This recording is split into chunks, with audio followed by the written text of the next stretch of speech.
Lecture 29, the Mohr circle for stress, derivation.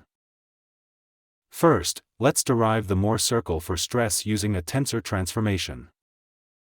Suppose the axes of the coordinate system, x1, x2, and x3, are parallel to sigma 1, sigma 2, and sigma 3, respectively. The stress tensor looks like this.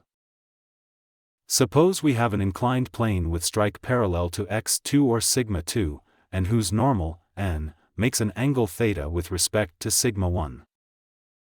We can compute the normal and shear stress acting on the plane, by rotating anticlockwise the coordinate system about the axis x2, and amount theta.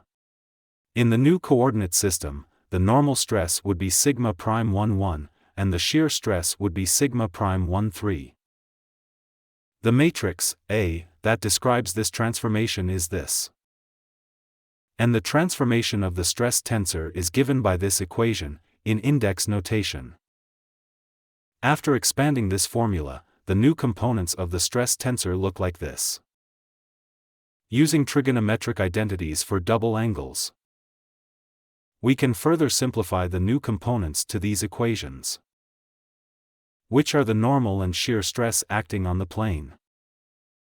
These are the equations of a circle with center sigma 1 plus sigma 3, divided by 2, and radius sigma 1 minus sigma 3, divided by 2. The horizontal axis of the circle is the normal stress, sigma, and the vertical axis is the shear stress, tau. The point, P, indicates the normal and shear stress acting on the plane. Now, let's derive the Mohr circle using Cauchy's law. Again, assume that the axes of the coordinate system are parallel to the principal stresses. x1 is parallel to sigma 1, x2 to sigma 2, and x3 to sigma 3. The stress tensor looks like this. Cauchy's law relates the traction acting on the plane, Pi, and the normal to the plane, Nj, via the stress tensor, sigma I, j. Therefore, the tractions parallel to x1 and x3, P1 and P3, are equal to these equations. To find the normal and shear stress acting on the plane, we need to decompose these tractions into their components normal and parallel to the plane. For P1, we have these two equations for the normal and shear tractions. And for P3, we have these two equations for the normal and shear tractions. The normal tractions P1n and P3n act in the same direction, so we add them.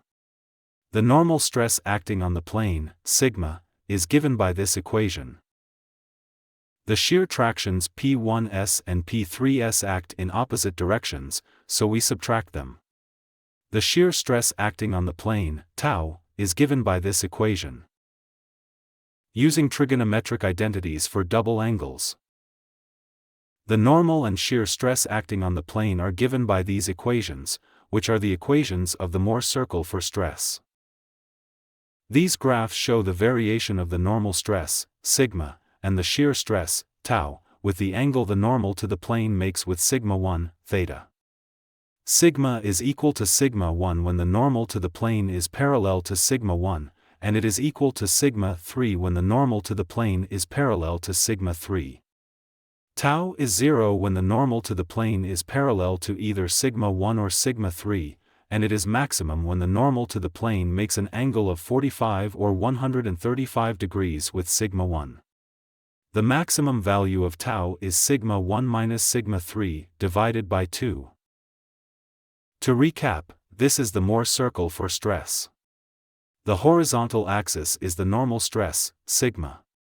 Compression is positive, and tension is negative. The vertical axis is the shear stress, tau. Anti-clockwise shear is positive, and clockwise shear is negative.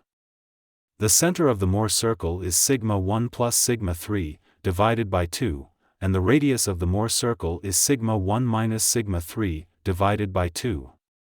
A plane whose normal makes an angle theta with sigma 1, plots in the Mohr circle as point P. A ray from the center of the circle to point P, makes an angle 2 theta with sigma 1.